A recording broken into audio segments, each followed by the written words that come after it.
में की बात है, गोकुल नाम की सोसाइटी में एक परिवार रहने आया।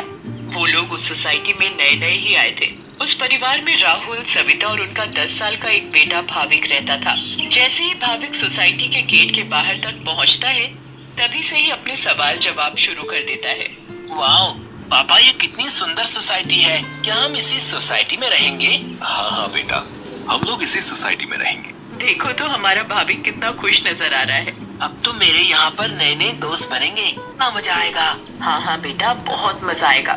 चलो अब अंदर चलो। जैसे ही वो लोग सोसाइटी के अंदर कदम रखते हैं, तभी जोर जोर से हवा चलने लगती है और भाविक को कुछ अजीब सा महसूस होने लगता है। मम्मी देखो तो, हमारे आते ही ये कितनी जोरों से हवा चलने लगी है। मुझे कुछ अजीब सा भी लग रहा है। नहीं बेटा, ये बस तुम्हारा वहम होगा। बच्चा समझकर सविता भाविक की बात को नजरअंदाज कर देती है। वो लोग अपने फ्लैट पर पहुंचते हैं। चलो चलो, अब आप दोनों जल्दी से फ्रेश हो जाओ, सोने का समय हो गया है। हाँ, क्योंकि कल मुझे इंटरव्यू के लिए भी जाना है। भाविक, राहुल और सविता कमरे में जाकर सो जाते हैं। ऐसे ही चलते चलते उन्हें 1 महीना बीत जाता है। एक दिन राहुल का बॉस उसे ऑफिस के काम से सूरत जाने को कहता है। ये तो कितनी अच्छी खबर है। मैं ये बात सोसाइटी जाकर सविता और भाविक को बताऊंगा, तो वो दोनों भी बहुत खुश हो जाएंगे। राहुल घर जाकर ये बात सविता और भाविक को बताता है। सविता, ओ सविता, कहाँ हो तुम? तुम्हें एक खुशखबरी देनी है। अरे हाँ हाँ, क्या हुआ? इतना क्यों चिल्ला रहे हैं आप? हाँ पापा, क्या हुआ? आप इतने खुश क्यों नजर आ रहे हो? अरे खुश ना हो तो क्या करूँ, बात ही ऐसी है। अब आप बताएंगे भी, क्या बात है? मुझे मेरी नौकरी की तरफ से सूरत ले जा रहे हैं। बहुत बड़ा प्रोजेक्ट है। अगर सब अच्छे से हो गया तो क्या पता वहाँ से आने के बाद मेरा इंक्रीमेंट भी हो जाए। अरे वाह, ये तो बहुत अच्छी खबर है। वाओ पापा, आप तो सूरत जा रहे हो। मैं भी जाऊंगा, मैं भी जाऊंगा। बेटा, मैं तुम्हें अपने साथ नहीं ले जा सकता। और सविता, तुम मेरा सामान पैक कर दो। मुझे आज ही रात 12 बजे तक निकलना है। मैं बस कुछ ही दिनों के लिए जा रहा हूँ। सविता राहुल का सामान पैक कर देती है और राहुल उसे रात 12 बजे सूरत के लिए निकल जाता है। चलो भाविक, अब तुम भी जल्दी से दूध पीकर कमरे में सोने चलो। ठीक है मम्मी। सविता और भाविक अपने कमरे में चले जाते हैं। सविता तो सो जाती है, मगर भाविक को नींद नहीं आती। बहुत तेज बारिश होने लगती है। भाविक बालकनी में जाकर खड़ा हो जाता है और बारिश के मजे लेने लगता है। वाओ, कितना सुंदर नजारा है। भाविक की नजर अचानक सामने वाले फ्लैट पर पड़ती है, तो वहाँ एक मोमबत्ती जल रही होती है। ये क्या है? ये सामने से कैसी रोशनी दिखाई दे रही है? ऐसा लग रहा है जैसे कोई मोमबत्ती जली हुई हो। अगर जब से हम यहाँ आए हैं, तब से तो ये फ्लैट बंद पड़ा है। भाविक को फिर अचानक से एक औरत चलती हुई दिखती है। अरे ये औरत कौन है? कहीं यहाँ कोई भूत तो नहीं? मम्मी, मम्मी, भूत, भूत, मम्मी, मम्मी बचाओ, मुझे बचाओ। क्या हुआ बेटा, क्या हुआ? तुम इतना क्यों घबरा रहे हो? मम्मी वो भूत, भूत। क्या बोले जा रहे हो तुम? ठीक से बोलो, मुझे कुछ भी समझ में नहीं आ रहा है। मम्मी मुझे नींद नहीं आ रही थी, तो मैं बालकनी में जाकर खड़ा हो गया और बारिश देखने लगा। तभी मैंने सामने के फ्लैट में जलती हुई मोमबत्ती देखी और एक औरत को देखा। नहीं बेटा, ये भूत भूत कुछ नहीं होता। ये तुम्हारे मन का वहम है। नहीं मम्मी, मैं सच कह रहा हूँ। नहीं बेटा, चलो अब सो जाओ, रात बहुत हो रही है। नहीं, मैं आपको लेकर जाता हूँ। अच्छा चलो, दिखाओ कहाँ है भूत। फिर भाविक सविता को बाहर लेकर जाता है। कहाँ है भूत? मुझे तो कहीं कोई नहीं दिख रहा। मम्मी देखो, वहाँ पर देखो, वो सामने वाले फ्लैट में। अरे बेटा, कुछ भी नहीं है वहाँ पर। नहीं मम्मी, मैं झूठ नहीं बोल रहा। अच्छा ठीक है ठीक है, चलो अब जल्दी कमरे में जाओ और सो जाओ। फिर वो दोनों कमरे में जाकर सो जाते हैं। भाविक, अब तुम्हें डरने की कोई जरूरत नहीं है। मैं तुम्हारे साथ सो रही हूँ ना, अब तुम आराम से सो जाओ। अगली सुबह भाविक सोसाइटी के दूसरे बच्चों से मिलता है। तुम सबके नाम क्या है? मेरा नाम पिंकू है। मेरा नाम सोनू है। और मेरा नाम गोली है। सारे बच्चे मिलकर पूरा दिन खूब मस्ती करते हैं। फिर रात में सारी औरतें सोसाइटी कंपाउंड में बातें करती हैं। तभी सविता रात की बात सारी औरतों को बताती है। दूसरी ओर भाविक और उसके सारे दोस्त लुका छुपी खेल रहे होते हैं। पिंकू गिनती करना शुरू कर देता है। तभी सारे बच्चे इधर उधर छिप जाते हैं, मगर भाविक खेल खेल में अपने फ्लैट के सामने वाले फ्लैट के दरवाजे तक पहुंच जाता है। उसे ये पता नहीं होता कि ये वही फ्लैट है जिसमें कल रात उसने एक औरत को जलती हुई मोमबत्ती के साथ देखा था।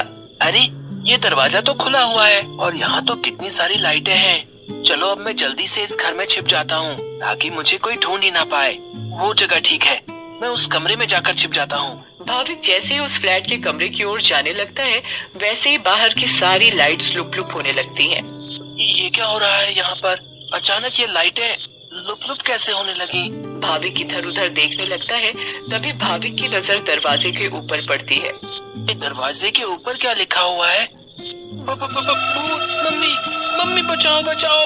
भाविक चिल्लाते हुए सोसाइटी कंपाउंड में जा पहुंचता है। अरे, ये आवाज तो भाविक की लग रही है। ये तो भाविक की आवाज है।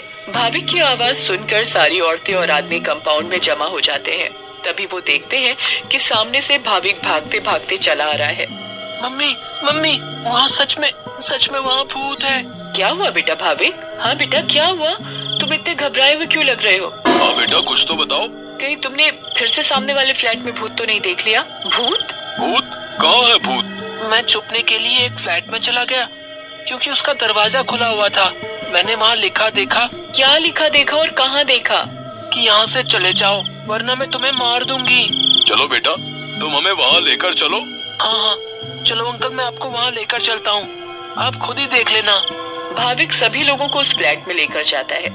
कहाँ लिखा है बेटा? अरे, यहीं तो लिखा था। चलो भाई, यहाँ तो कुछ भी नहीं है। बेटा भाविक, चलो अब चलो। सभी लोग भाविक को वहाँ से ले जाते हैं, मगर भाविक उस दरवाजे को देखते देखते चलता है। नहीं अंकल, मैं सच बोल रहा हूँ।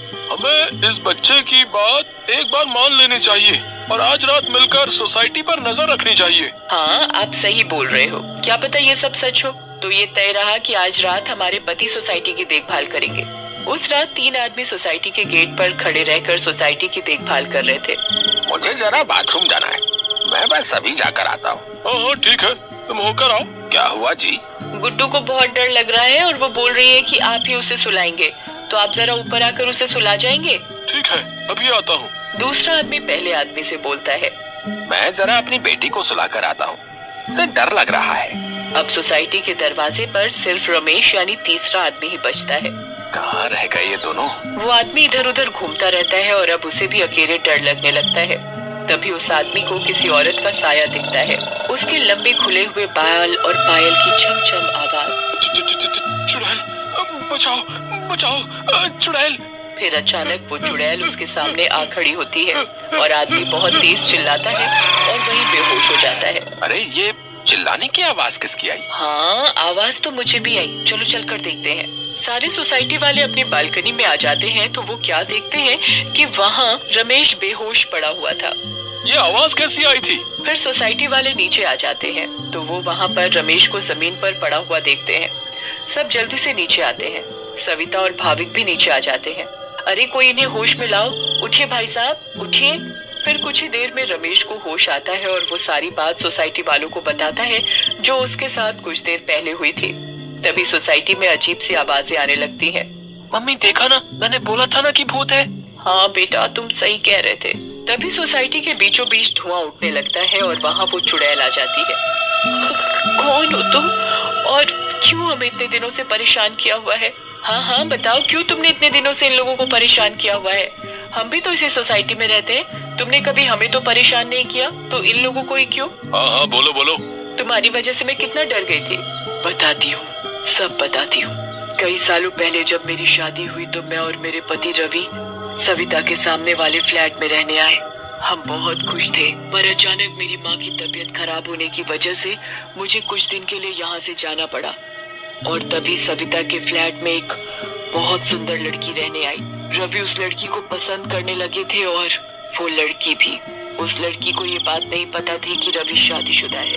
मैं जब वापस आई और मुझे ये सब पता लगा तो मैंने रवि को समझाने की बहुत कोशिश की, बहुत लड़ाई की, पर वो नहीं माने।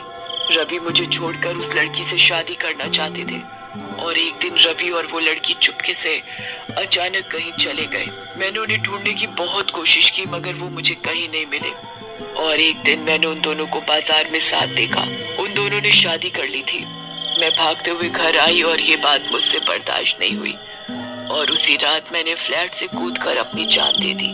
और उस दिन से इस फ्लैट में किसी को रहने नहीं देती जिसमें सविता और उसका परिवार रहता है। हमें बहुत दुख हुआ सुनकर जो भी तुम्हारे साथ हुआ, पर इसमें मेरे और मेरे परिवार का क्या कसूर है? हाँ आंटी, आप तो अच्छी आंटी हो, ऐसे कैसे कर सकती हो? चुड़ैल भाविक की मासूमियत देखकर पिघल जाती है। ठीक है, अब मैं तुम लोगों को कभी परेशान नहीं करूंगी। ऐसा कहते ही वो चुड़ैल हवा में गायब हो जाती है और कभी किसी को परेशान नहीं करती।